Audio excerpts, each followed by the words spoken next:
شوہر نے ایک طلاق کا نوٹس خود دیا اور پھر رجوع کر لیا. پھر 15 دن بعد شوہر کے دوسرے سسرال والوں نے کتنے سسرال ہیں ماشاءاللہ، دوسرے سسرال والوں نے زبردستی طلاق نامے پر ان سے 2 طلاقیں سائن کروائیں، اور بعد میں شوہر حلفیہ بیان دیتا ہے کہ مجھ سے زبردستی سائن کروایا گیا، تو کتنی طلاقیں ہوں گی؟ دیکھیں، ایک طلاق تو خود دے دی، وہ تو ہو گئی، باقی جو 2 طلاقوں پر سائن کروائے تو زبردستی کس نوعیت کی تھی؟ کیا تھا زبردستی؟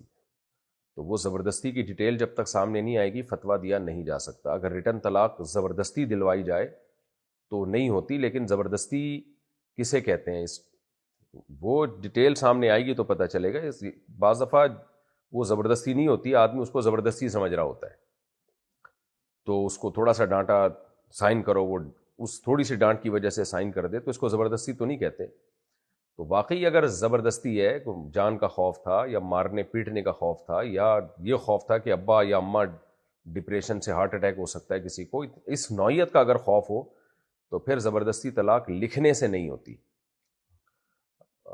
زبان سے تو ہر صورت میں ہو جاتی ہے، پھر لکھنے سے یا سائن کرنے سے پھر اس کنڈیشن میں نہیں ہوتی. لیکن یہ جب تک شوہر بتائے گا نہیں کہ زبردستی کس نوعیت کی تھی، اس وقت تک فتویٰ دیا نہیں جا سکتا.